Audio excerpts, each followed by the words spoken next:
All right. Welcome to the Mostly Mostly Movie Cast.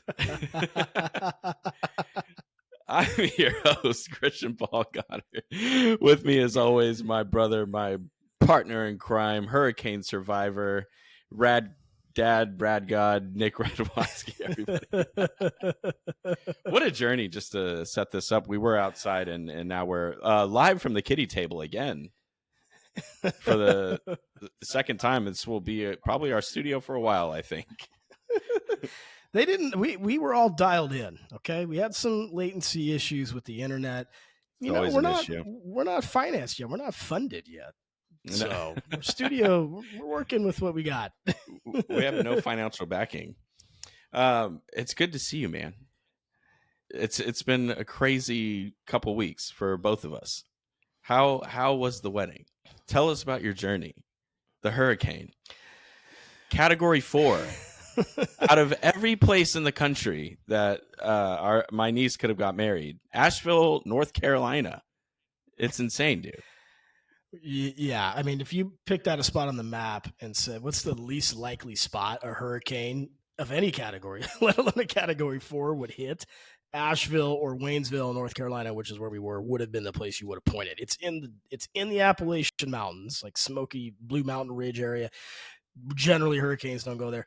And to be fair, we didn't have hurricane winds and stuff like that, but there was so much rain in such a short amount of time that the discoveries were in the aftermath that a dam or two broke, which unleashed a river in the wedding venue. It was a whole thing.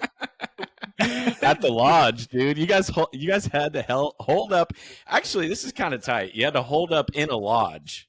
That's like you guys, speaking of movies, I mean, that's the plot of every disaster movie. You guys fly to go to a wedding. A random hurricane hits the mountains, which I didn't even know was possible. But with these new hurricanes that they're man-making, they can go anywhere, I guess. Sacramento's going to get a hurricane. well, what's so funny that you say that is one night we were playing trivia from a Trivial Pursuit board from 1977. Because not only did we not have the floods and everything, which was, we weren't really ever scared because we were up higher, but we could see everything around us was flooding and stuff, but we were safe physically.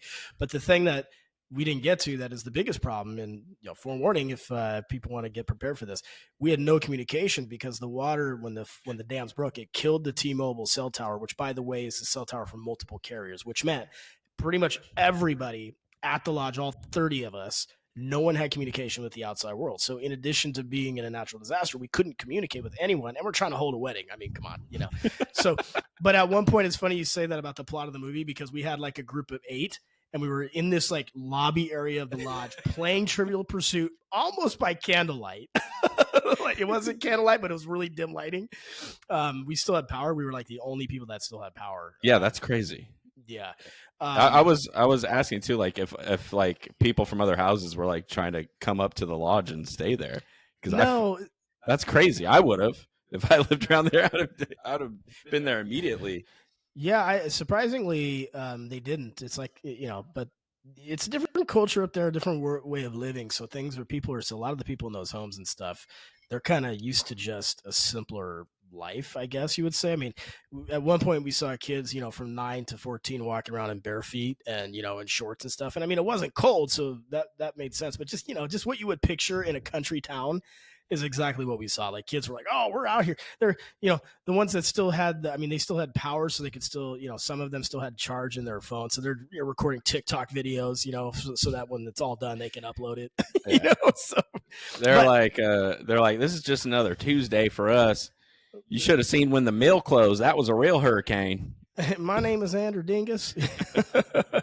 No, the movie plot thing was really funny because we were like, this is how every horror movie starts. Yes, 100%. Is we have no communication. Yeah. And we had a really diverse mix of people, which was perfect for the plot. Like, we had an older generation, younger generation, couple of diverse. Who do you think dies first? Background. Who dies first? In this movie? Yeah. Whoever had health issues would have died first. Yeah. The most vulnerable. The most vulnerable. Yeah. So mom. Yeah. And we only had 40 people there, 30 people at the lodge. Yeah. But anyway, there's a lot of stories to tell. The key takeaway is we were able to have the wedding. I was officiating, so I had this really cool view of the ceremony, which we actually still were able to. You did it? I was the person, the officiant. So I had this great view of the ceremony, where even on the actual day, the hurricane had passed, but there were still rains, like residual rains coming in. And we had like 2 hours, and you could see the clouds from a distance coming in, and like the lodge owner was like, "Come on, we got to get this going. I know the wedding's at 4. The wedding's at 4, but like it's gonna rain again." And we snuck it in. Our sister Carly, she was there, kind of coordinating. She was the de facto coordinator, and so you have a headset. She did not have a headset. We didn't have any communications, bro. We got no Wi-Fi. The comms were out. We had no comms. She didn't need them. She's so loud. Our sister, she cuts through any noise. So she got everyone lined up. I was at the front with, and I could see the clouds. And the wind was picking up, and this is legit. It sounds cliche, but this is what happened. The wind was picking up. It started to mist a little bit. We cued the music. They walked out. Everything stopped. The wind stopped. The rain didn't come. The drizzle stopped. The ceremony was 10 minutes. Or white, I guess, in this situation. That's crazy. Wow, is that a Chris DeBarge reference? I think. I don't know. I don't know. It's a really old song. Clearly, you weren't driving. Dodgeball, actually. You weren't driving around the back of your mom's car with that song on like I was, because you weren't born yet. No. That's he's learning right now that was one of our. That song sucks, songs. By the way. It's a great song. It's boring as shit. Christian, not for the romance. All for romance, and the song sucks. So anyway, but the funny part about this, before we get into maybe some movies, is that Christian, because he didn't go, could not get a hold of any of his family because we were all there. And meanwhile, while we're in Hurricane Helene playing Trivial Pursuit from the 70s, he is 3,000 miles away with a heat advisory in the middle of October in Sacramento, or late September, excuse me. Yeah, it's crazy. I woke up, I think it was Sunday. What was the day of the wedding? Sunday. Yeah, Sunday. I woke up Sunday morning, and I was scrolling through Twitter like I normally do as soon as I wake up, and Asheville was trending. And so I clicked on it because I was like, that kind of sounds familiar. And I click on it, and it's like 60 people dead, massive floods. Jesus. The world's ending. No one's getting out. FEMA's in Lebanon. They're not there. It's fucking crazy. So I immediately call my mom. No answer. Call my dad. No, not even no answer. Just like, fuck your call. It's not coming through. So I call all of you guys, and so finally I was like, all right. I was getting a little spooked. And it's just, what's really funny? I was just like, there's a hurricane going on, and you guys are dancing to shout.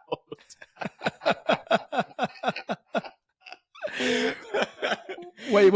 You said say that again? You got shout, put your hands up and shout. To be fair, the river had already receded by the time the wedding reception was but there was some we have some pretty crazy videos, but all in all, what a story, because we were able, there's more tales, but this is mostly movies, not mostly weddings. So, but there's a ton of stories, a lot of, and there really could be the foundation of a movie very easily. Yeah, if it was in a tropical place, not in Asheville, North Carolina. Oh no. If you got a creative brain, you could easily turn that into a hillbilly. Well, I guess the cliche would be like a wedding in a tropical place that goes wrong, and then Sharknado happens. You guys were almost Sharknado. You were pretty close to Sharknado, dude. Except it would have been like bass from a river. Just flying out. Yeah. Just got hit in the face with a salmon. It's just annoying. No one dies. It's just really obnoxious. It's just Big Billy Bass. Big Billy Bass. Is that what it's called? The one on the plane? It's definitely not called Big Billy Bass. Big Mouth Billy. Big Mouth Bass. Yeah, you remember? You know what I'm talking about? The ones that would sing and dance. On the yeah. What was it called? Big Bass Billy, or it's just called the Singing Bass, I think.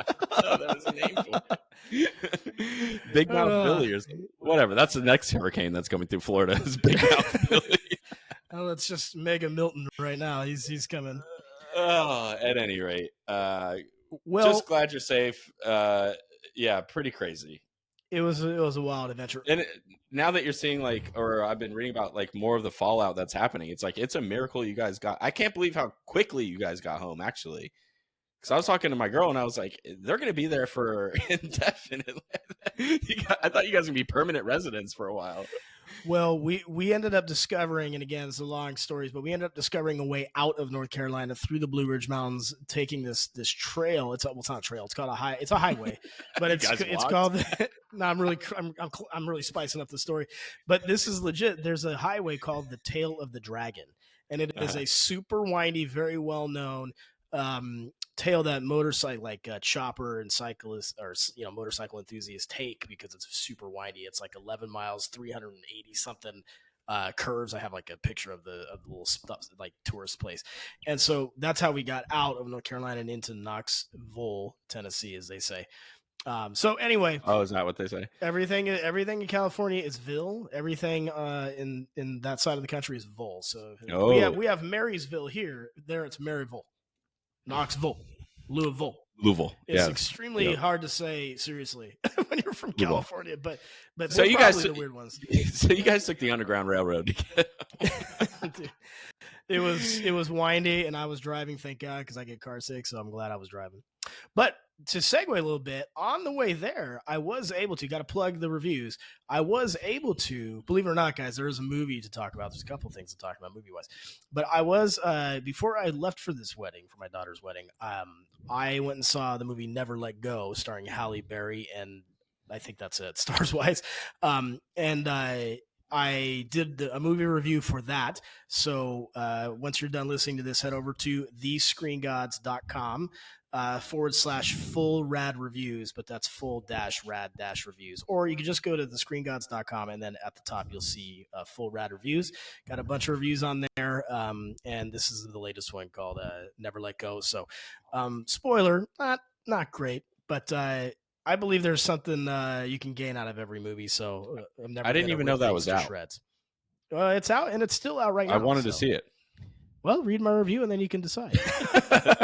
No, I could tell it probably stunk. Well, look, I mean, there's, like I said, the Screen Gods. I mean, our view on this, at least my view, and I won't speak for C Killa, but my view is that there's always something you can gain out of it.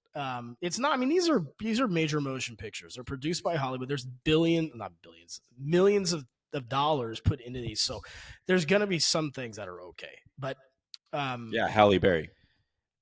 Not the best thing in this movie. Not the really? best thing. No. Yep. Again, teaser. Read the review. I highly recommend it. In another world, maybe we should. This is our maiden episode, so maybe I should give people a little context, right? Reason why I wanted to do this is that I like writing. I'm a big writing fan, and I've written one book that I wrote to my daughters. It's the only book that I could complete because it takes a lot of motivation to complete a book of hundreds of pages. But I love writing, and so doing reviews was a natural fix. I love movies and I love writing. Me and Christian together, we're half brothers, and we haven't really given context of who we are. We're terrible hosts, just terrible. We haven't given them anything. No, they'll figure it out, dude. Yeah, they'll figure it out on the way. We'll figure it out as we go. So why are you doing this podcast? Why are you a part of the Screen Gods? You like movies? I'm assuming. I love movies. It's embarrassing when people ask me what I like to do in my free time. I go, nothing.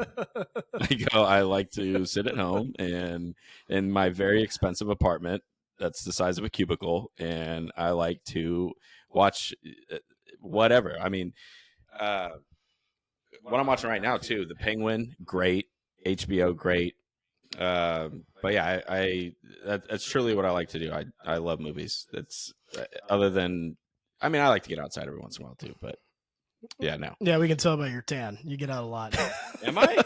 No, it was a joke. Oh, like Robert Pattinson in here, dude. No. I still have some residuals from the river this year. I did all right. His idea of going outside is having a drink or two by the river, which is, I guess it's that's outside. Something. It is outside. You're not wrong. Yeah. I mean, I actually think going to the movies is still the best deal going in the current world in terms of price and what you get for your time. I would spend upwards of $20 for 2 hours of entertainment.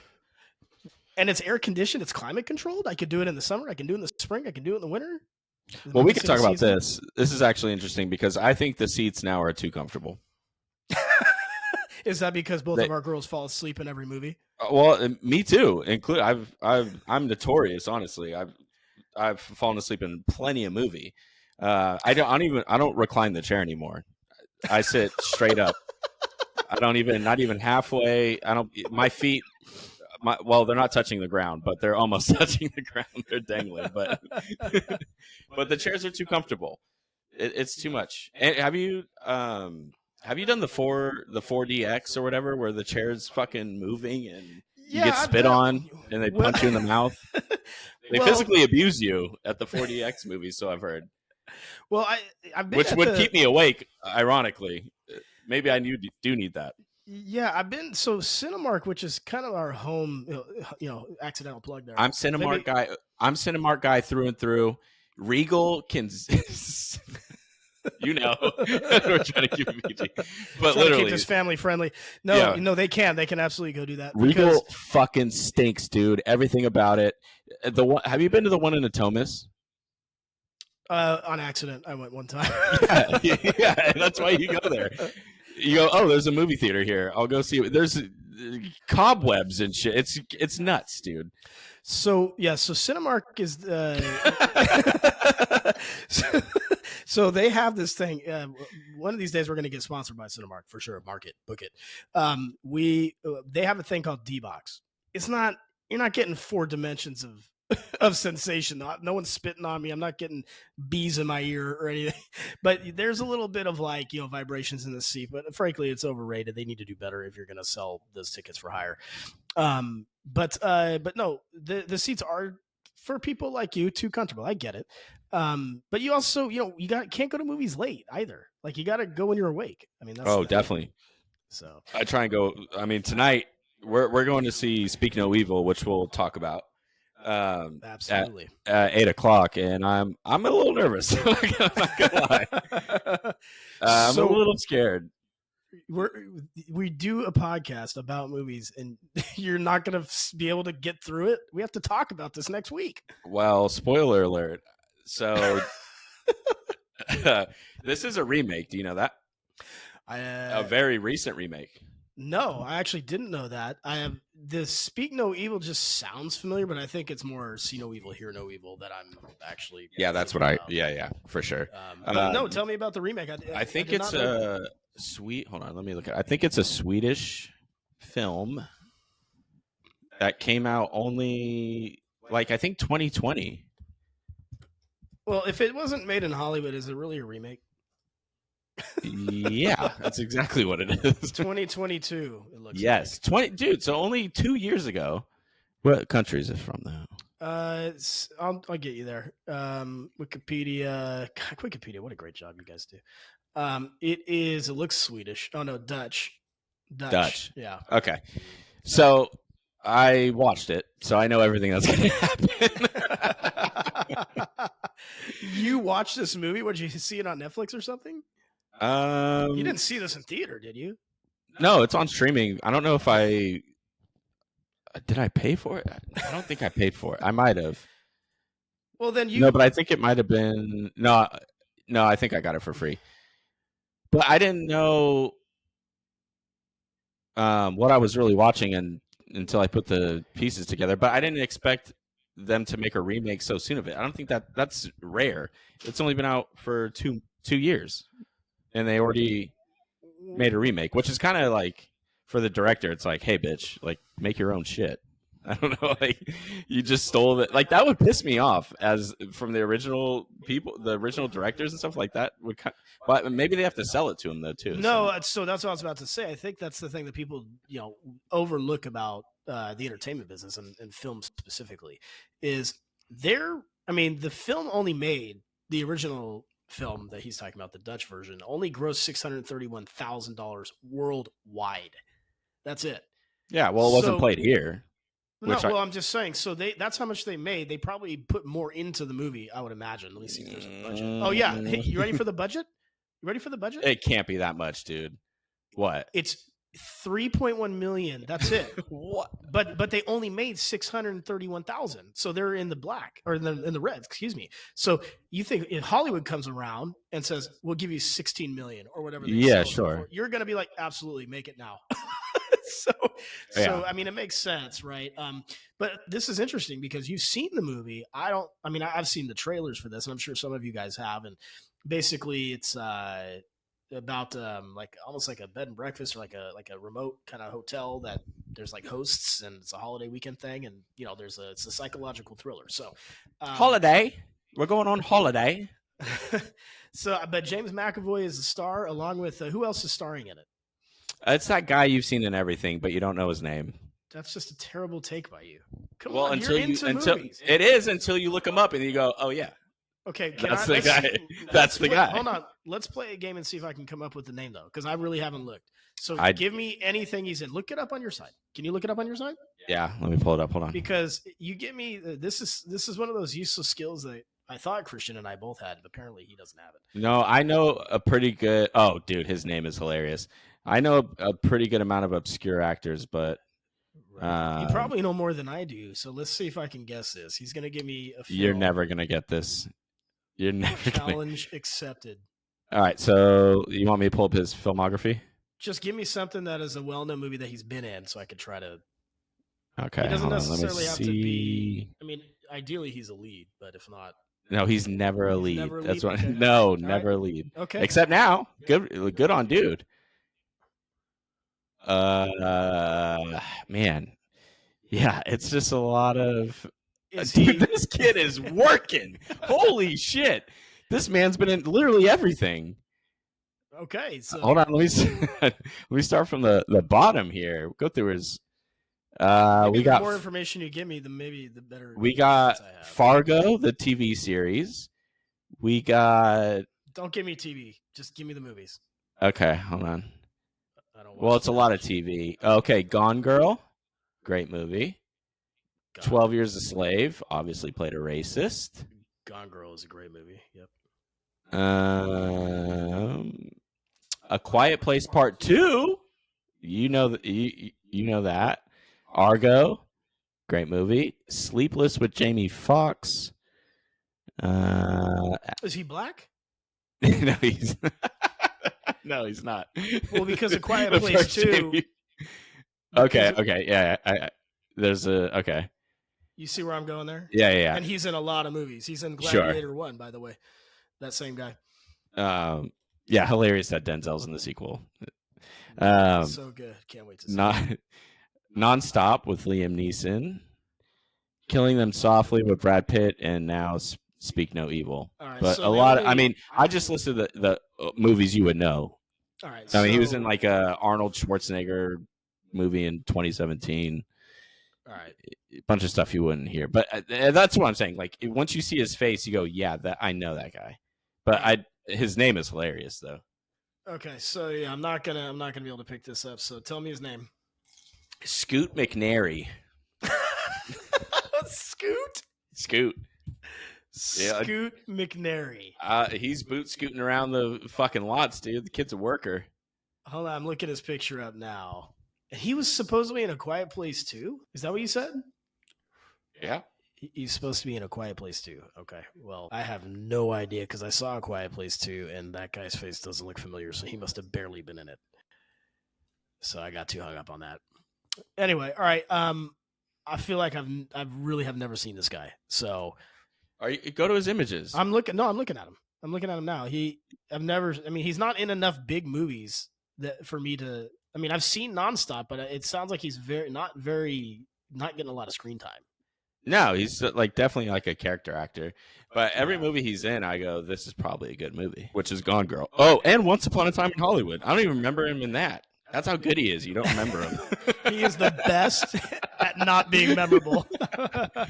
Oh, by the way, got an update from my niece Jordan. It is indeed Big Mouth Billy. She's coming to us from live outside the studio to bring us that nugget.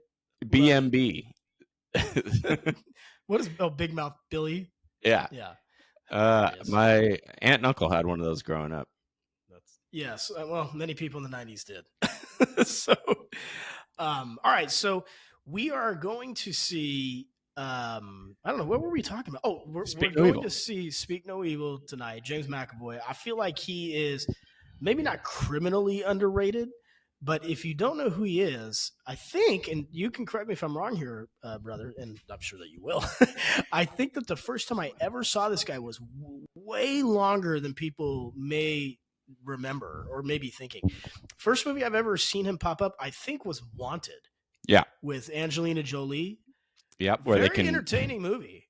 I know where they could bend bullets. Yeah, yeah. I love the ending of that movie where the guy shoots someone from like 18 miles away. Curves the bullet and kills everybody in one. Spoiler: he kills everyone with one shot. But there's some really cool things in that movie. I think people should watch that if you haven't. It's called Wanted. My favorite scene, and I think I saw this in theaters with you, brother, or we watched it together because there's a scene where McAvoy, I think either he gets hit in the face or he hits someone else in the face with a keyboard. And like the keys fly off the keyboard and spell something, and it's shit like that. Was it his? Oh yeah, it was the key. I thought it was the guy's teeth. Do you know who that actor is? Well, hold on. Let me finish my point.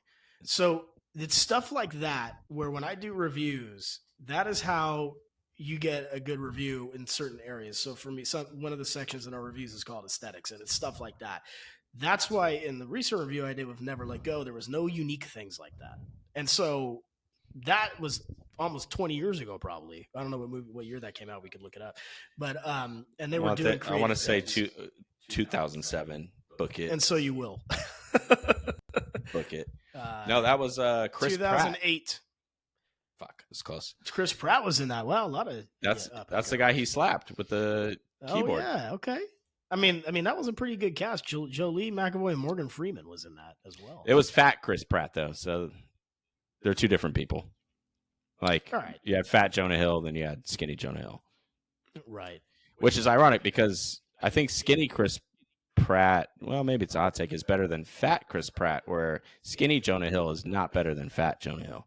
Right, I think most people agree with that. That's hard-hitting analysis right there, dude. Yeah, I mean, that's where you come here for that. Well, most funny people don't get better as they get skinny, historically. Or they just, once they've arrived in general. Look at Al Roker. His weather takes in the toilet, dude. In the toilet, bro. An Al Roker reference? Good God, man. He hasn't been relevant for 20 years. I know. He just stayed fat. As soon as he went skinny, he became irrelevant. No one cares anymore. That's so funny. All right. So anyway, that movie. So McAvoy, I think he's underrated. He's also in the all those. Are they Marvel or are they DC? The Split and all of those. No, those are neither. I think. No, the Unbreakable, all that. No, those are comics from somewhere. Hold on. I don't think there's only two major comic things, right? That's it. Yeah, but they're not. No, I don't think so. I think you're wrong. I'm going to look it up right now. If anything, it's DC. It's not Marvel. You think so? If it is at all, but I think they're just original. Well, and when I say I think they were comics. I think they were comics, but I don't know if they were DC or Marvel. Well, yeah, maybe I'm just assuming that they are. Mandela effect. Well, I've never seen any other comics made into movies that didn't reference those. But you're right. I don't see it. Glass, Split, and Unbreakable are the three, right? But actually, yeah, I don't actually see who it's related to. So I guess I'll have to Google it. I think those are just easier. But maybe you're right because there's no. I mean, Samuel L. Jackson is in it. That's, I think, maybe why I also thought it was Marvel. Did you see Unbreakable when it first came out, or as a kid? Because I saw Split, and I didn't know it had anything to do with anything. I thought it was a standalone movie. And then at the end, it showed Bruce Willis, I think, in like a extra scene. I was like, oh, what's this?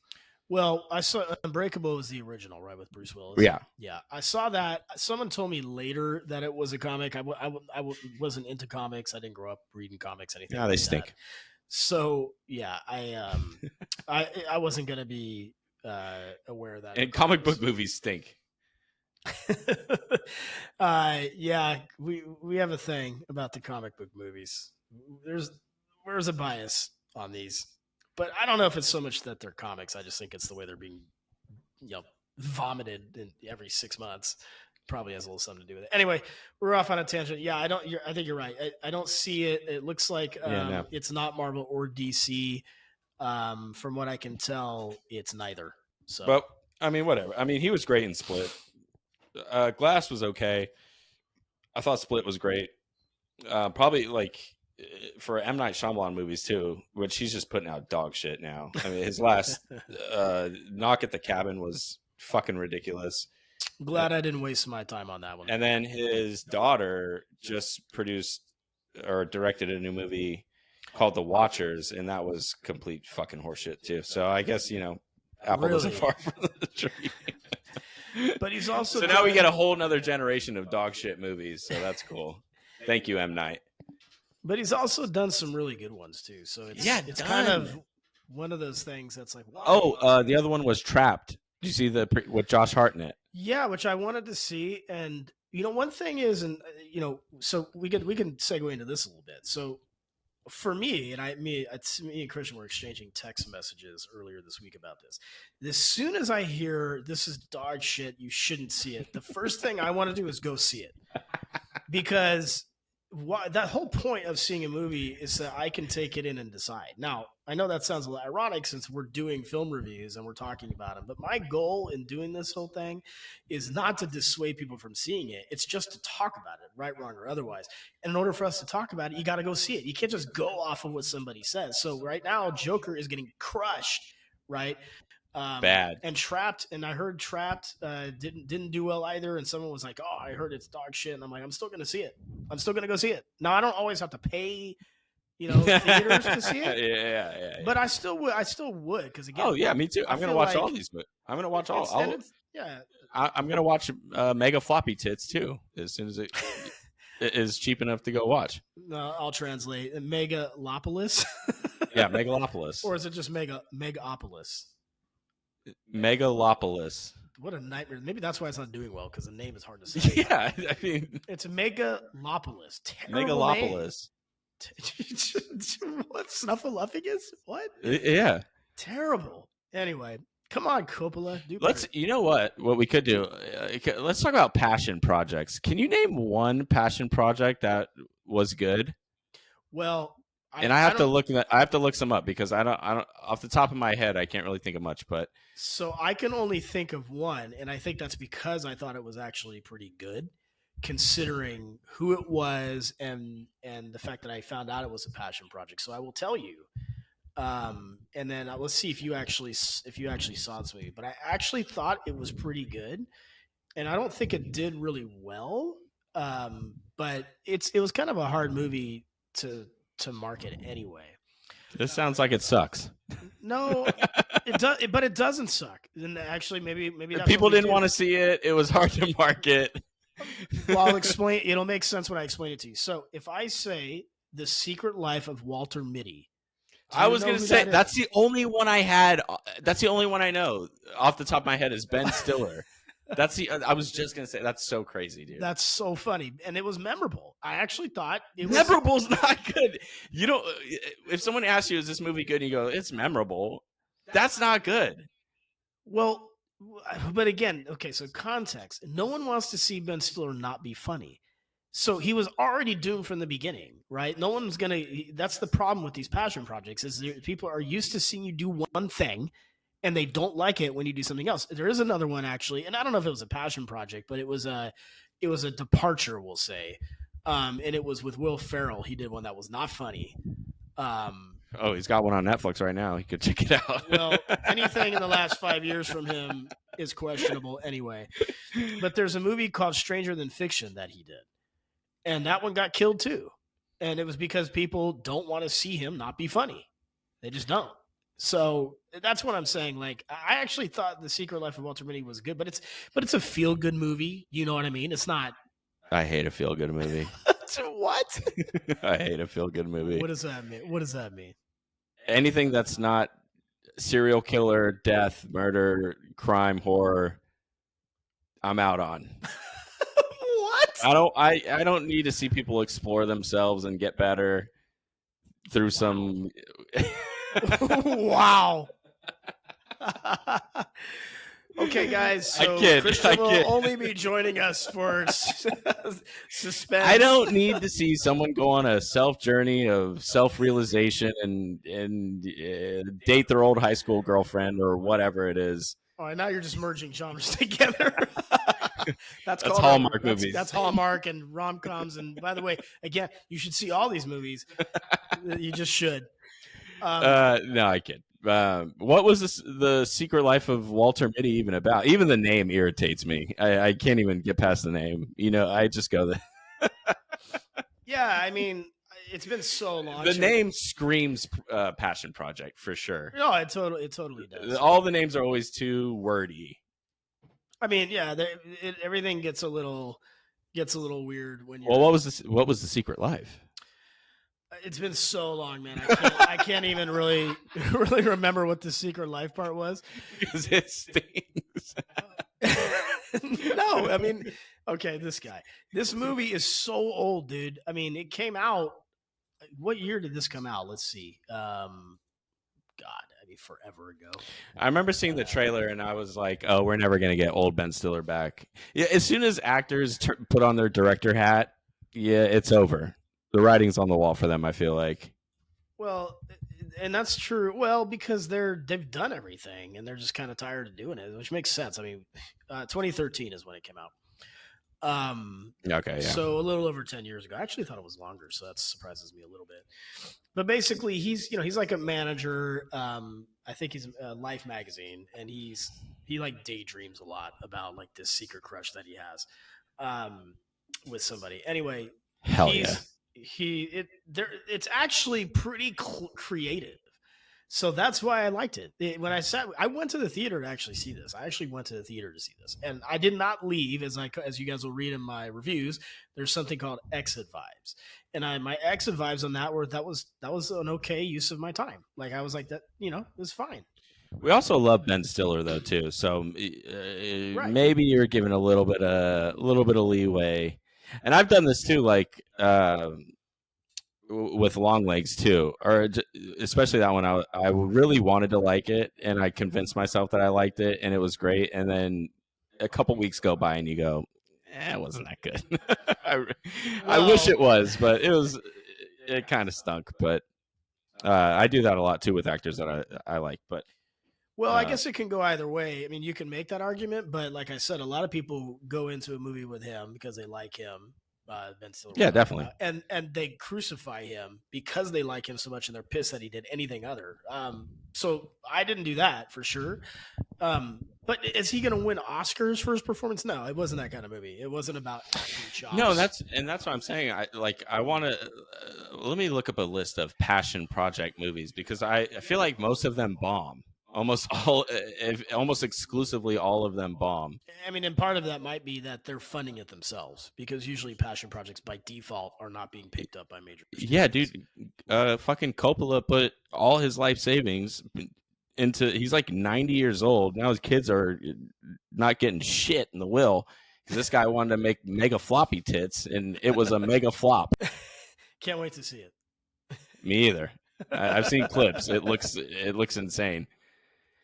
Oh, I will say this. Like, maybe a lot of them have become cult classics, too. Like, because there's a lot of that where you think a movie sucks at first and then, or they bomb at the box office and then 10 years later it's, everybody fucking loves it. Right. I'm trying to find here. Well, while he's doing that, while he's looking up that list, I think, we're excited to see, but basically what you're going to get, again, this is our first podcast of mostly movies with Christian and Nick. And what you're going to get from us is ideally hopefully we'll pick this pace up. But ideally, we're going to see a new release every week, probably either the most hyped movie or the one that's getting crushed the most. We'll decide. And maybe in some weeks, maybe we can even see two. It just depends on our day jobs and how that's going. But ideally, that's what we'll do. And then the following week, we'll talk about it. There will always be a review about it posted on our website. Again, that's screengods.com, thescreengods.com. And so, hopefully you'll join us to just talk about it. And either you've seen it and you can relate to what we're talking about, or you'll see it because we're talking about it. Either way, my goal is to get you to go see movies. Not that they need any help, but I do think people are slowly like gravitating away from going to the theater, which I think is sad. I think it's an enjoyable experience, and the whole I sit at home and watch everything now is kind of depressing me. So that's part of my goal here. All right, you got a list of passion projects here? Yes. All right, name me one at a time. Let me see if I can make any correlation to it. All right. Well, the first one I recognize is After Earth. Remember that movie? The name Will Smith and his son Jaden Smith. Oh, that must stink. That must stink because the moment you put your kid in it, that's lights out, I think. Well, Pursuit of Happiness is great, but it wasn't about aliens. That also wasn't his passion project. That was Chris. It was about a guy trying to get a job, which is almost more scary than aliens. In San Francisco. That was actually Pursuit of Happiness was actually a horror movie. It was a guy evading homeless people and fentanyl to try and get a job in the financial district. That's a horror movie. In the 80s. Yeah, crazy. A lot of these I don't recognize, which there you go. No surprise. My point. Yeah. Nothing. No, nothing. But at any rate. That segment is called Barely Passion Projects. Oh, hold on. I got something here. The Bee Movie. That's the most successful one. Well, everything Jerry touches usually has purpose to it. And that movie's hilarious because it's about a bee who makes a real-life woman leave her husband. Dude, phenomenal. It's insane. That's how good it is. And they also almost murder him in his own house. Dude, I love it so Which is much. Pretty crazy.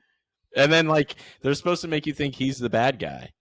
I don't think he's the bad guy. I think the fucking bee who's getting my wife to cheat on me is the bad guy. I'm all David Puddy in that movie. Yeah, Patrick Warburton, it is tough to root against him, but I love that Jerry. I think he was fully justified. I'd have to watch it again. I've seen it 5 times, but I've always watched it through the eyes of Jerry or through the bee. I've never. Really... He was definitely in the wrong. But I mean, he was just trying to get out of the hive, right? So he wasn't intentionally trying to. I don't think he intentionally did anything. I don't know, dude. I think he was a little horned up. There was literally. So this is so funny. There was a video or someone interviewed Jerry, and I do love Jerry for this. They interviewed Seinfeld about this, and apparently people were worked up later, 10 years later, because that's how stuff goes. And they were like, we didn't really care for the sexual undertones between the bee and the woman. I think it was played by Renee Zellweger, if I don't recall, or if I do recall. And Jerry's like, could I have made different decisions? Sure, but let's, he wanted to say shut up, but Jerry's so good at being, spinning things politically and not caving, but also being like, I hear you. Kind of don't agree, but I hear you, Yeah. But in my head, I was like, grow up, Peter Pan. Sexual undertones between the bee. I actually thought it was great that there were those. I thought it made the movie more interesting. That was great. It's just a wild angle to take, for sure. but it was effective. Was it not effective? It was effective. Like you said, name me another movie where not animated, but an insect is creating that type of impact on a life. Can pull somebody's girl? That's crazy. Amazing. Yeah, it's never been done. Yeah, that's nuts. Never will be done again. So go see the Bee Movie. I'm not going to do a review on that. Well, there was no Bee Movie 2, so. No, No, thank God. they called it there. Did you watch the Netflix special with Jerry, the cereal one? I think it's called Frosted or something like that. No, I didn't. You should watch that. Is it good? No. But again, I'll watch anything. I don't feel like it was a waste of time. I think it was interesting. Yeah. But that felt like a passion project to me because if any of you watch Seinfeld, you know Jerry is always eating a bowl of cereal in that show. So this whole movie is literally about Kellogg's versus, I think it's about Pop-Tarts, right? Yeah, it's about kind of. It's about it is, but it's about Kellogg's versus I think it's Post. I can't remember, but they're two like rival. They're real companies too. So I think this is a branding thing too. Bloods versus Crips. Yeah, they're beefing, huh? Right, but it was interesting. It's an interesting plot to go after. That felt like a passion project to me. There's a lot of names in it though. A lot of actors. It's interesting. Yeah, Jerry's career after Seinfeld's interesting because I almost like. Hold on, my phone's ringing and it's in my headphones. No, this is professional podcasting here, folks. Just got to take a call. No, but like Jerry's refusal to ever like be dirty and like I wonder how funny he would have been if he, chose a different route than that. I just don't think he would be him though. So it's like he talks about cancel culture a lot, which is funny because it's like no one's trying to cancel you, everybody. You don't say anything controversial ever, and he's like, right. But I think, I mean, it's cool that it's obviously good for the medium that he speaks out about it, but it's just funny because they're like, we're not talking about you at all, bro. You talk about fucking. Well, I think his overarching point is that's why I don't do it.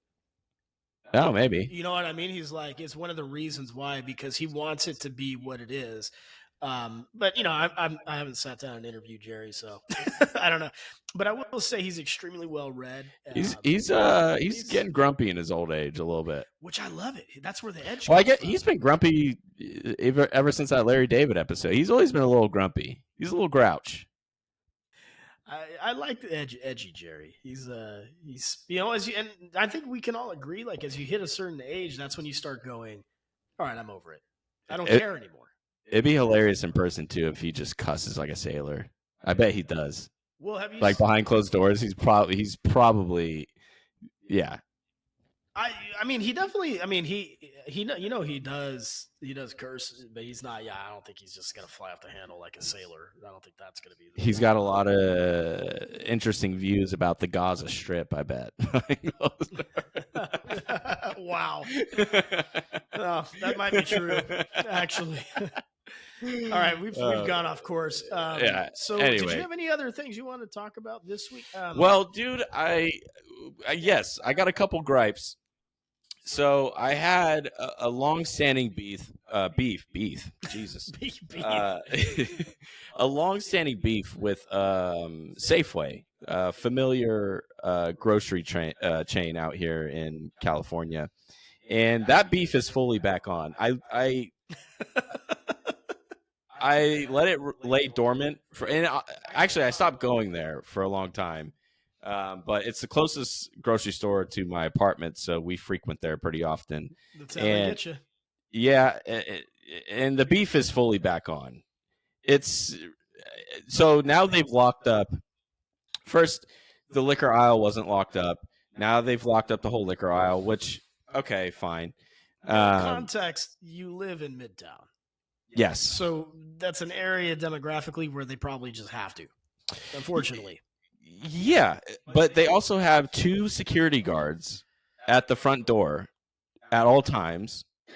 So, whatever. The liquor is one thing, fine. But now they've locked up all the soap, the toothpaste. The fucking toothpaste is behind a paywall. And the deodorant, body wash, it's all fucking locked up now. And they have 2 security guards at the front door. At the self-checkout, have you seen this? They have a gate now at the self-checkout that you have to walk through. So they have a person at the front gate who's watching shit.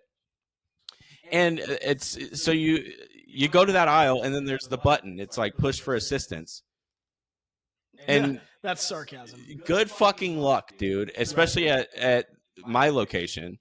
You literally have to go to the customer service desk and be like, "Can I get some fucking toothpaste?" Which is nuts. So anyway, I went there the other day, and thankfully there was a guy already in the aisle, and that's what I'm saying. I'm like, if you guys are gonna lock everything up, you need one person who just stands here all fucking day then. And it's fucking weird. Like you have to tell the guy which items you're getting, which is also, I mean, I'm not buying like weird shit, but it's also just weird. Like I'm like, I need a couple things, dude, and like it's just weird. Like I need the Dove body, like it's strange. And so this guy was with another person before me, another client, I guess, trying to get fucking deodorant, and he was like a little bit of a chatty Cathy, which I'll tell you about the guy who works the register.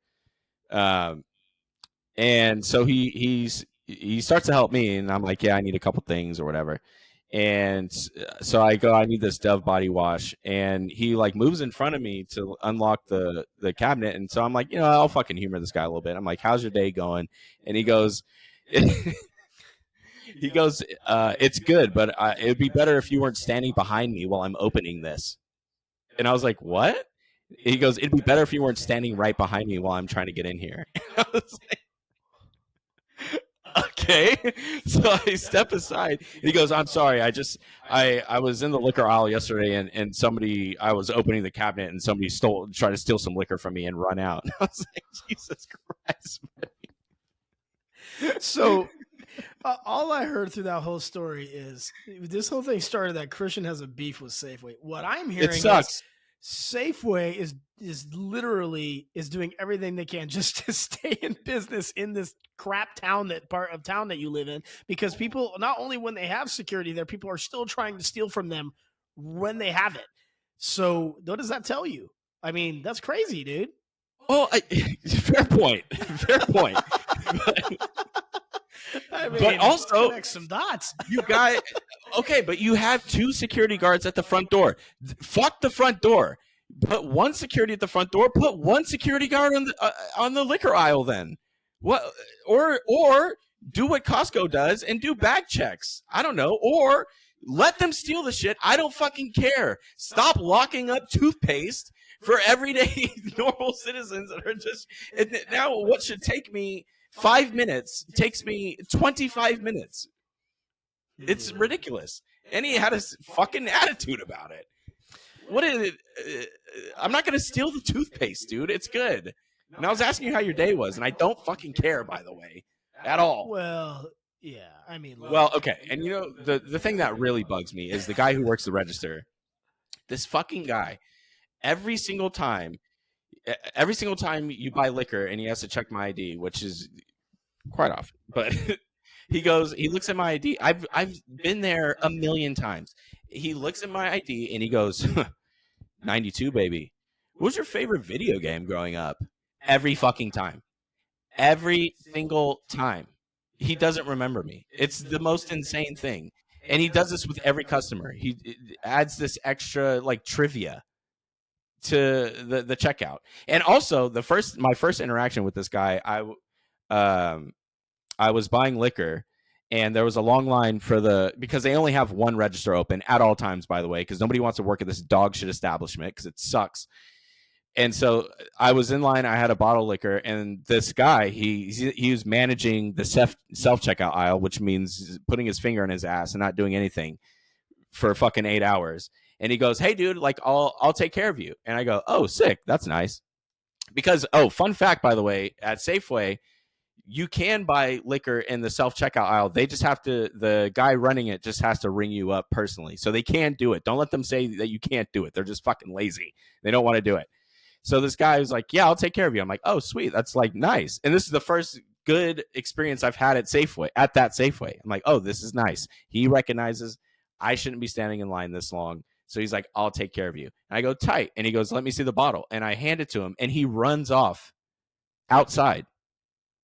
He just takes off. So I'm thinking like it was a guy that didn't work there, just took the bottle and stole it. And then he comes in like 30 seconds later and he goes, I'm just fucking with you, bro. What? This is a store employee? You got to love that. That's actually pretty funny. My blood was boiling, dude. Because also I forget what was going on at the time, but I was going through something. I was buying a bottle of vodka, so I was not in the fucking mood. And this guy just takes it and runs off, and then comes back and goes, "I'm just fucking with you, dude. I'll ring you." And I was just like, Dude, this is absolutely so. The moral of the story, ladies and gentlemen, is let me say this: none of the things Christian is talking about when it comes to Safeway have happened outside of Midtown. Like my initial maybe in other poor my areas initial beef was in Elk Grove. That was it for the same thing? No, it was because no, of course not. No, it was because I was there. I was there to get a deli sandwich, and I was waiting in line forever. And someone was working the Chinese side, and I was just waiting there forever, and nobody was acknowledging me. Nobody saying anything. And one of their employees like walked out next to me, still didn't say anything to me. I go, "Hey, like, can you like help me? I'm trying to get I'm trying to get a sandwich." And he goes, "I only work the Chinese side." And I go, "What?" He goes, "I only work the Chinese side." And I go, "So you can't make a fucking sandwich? You can only scoop orange chicken or a sweet and sour chicken?" And he just refused to help me. And also, he didn't tell anybody that I needed assistance. He just walked away. He goes, "I'm on break. I'm not helping you." And they also, that's what started the beef. Was that no one wanted to make me a fucking sandwich, which is crazy. So I will say, as we come up on an hour here, I will comment on the Safeway thing. So I did have a similar experience at Safeway a few weeks ago where I wanted to stop. Let the hate flow inside you. I wanted to stop and pick up some coleslaw for this Bible study I was going to, where we always bring something. It's like a potluck thing. And I was like, this will be easy. My wife wasn't coming with me on this night, so doing the guy thing where I just pick it up on the way there. And I'm like, this should be simple. There's a deli. I'll pick the coleslaw up. I'm out of there. You would think. You had no idea what you were about to go through. Exact same thing. Generational trauma. There was only one kid, probably 18, working the deli. He got caught, and this is the other thing about sandwich making at these grocery store delis. And being on the East Coast for a while, or east side of the country, we should be remiss to say, I mean, I don't care. I mean, there's all kinds of stores out there. Safeway is a West Coast thing, but you got Kroger out there, and you got Ingles is another one, and I think there's a Ralph's. I mean, there's a whole bunch of these, but wherever you go, when they make their sandwiches, let's just say they're not coming from the school of Subways or Togos. They do not know how to make a sandwich with speed or efficiency at all. This kid looked like you were asking him to defuse a bomb. And it was just like he was there making sandwiches forever. I stood in that line waiting for someone else. No one ever came. He was making probably 3 sandwiches, but it felt like 30.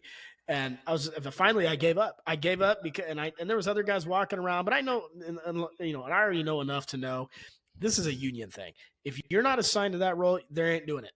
That's just how it is. So I knew better than even ask. And so I just left, went to Bel Air, and Bel Air was just across the street, and they didn't have anyone working their deli either, but at least someone found me. It was like, oh, I got you. But it's crazy. No, and that's what Safeway wants. They want you to quit. They want to break your soul. It's like Navy SEAL training. They want to break you. They don't want your business. They want you to go home and contemplate taking too many sleeping pills. That's what they want. That's their business motto. They don't want to sell you anything. They want to make it as difficult as possible. I mean, they might as well put barbed wire. They might as well put a Navy SEAL training expo park or whatever the fuck it is in front of the door. So you might as well crawl under barbed wire, take a rope wall to the deli section, and then when you get there, they go, "There's nothing here for you," but you did it. Wow. Congrats. That was very descriptive. Maybe one of these days we'll get together and write a screenplay, and it'll be centered around the journey of Safeway or any grocery store deli. We're about at an hour. We fucking did it, dude. We're gonna have to go because I gotta eat dinner before we go see this. Before Christian takes a nap and I go see Speak No Evil. I will be eating popcorn. That is I'm going to juice up. I'm eating popcorn, by the way. If you're going to see movies, popcorn, pro tip, you need to dip your popcorn in the nacho cheese. Order the nacho cheese on the side. Butter's fine, but you need the nacho cheese if you want to take it next level. That's a pro tip. Shout out to my daughter Elisa for getting our whole family on that train. And don't recline your chair, folks. It's a trap. So we will be back with you next week. We're going to talk about this movie and any other movie that we see, if we see another one. But join us again. Go to this. That is where you can find our reviews. There's several on there. I got Beetlejuice 2 on there. I've got Alien Romulus on there. We've got Despicable Me 4 on there, and Never Let Go.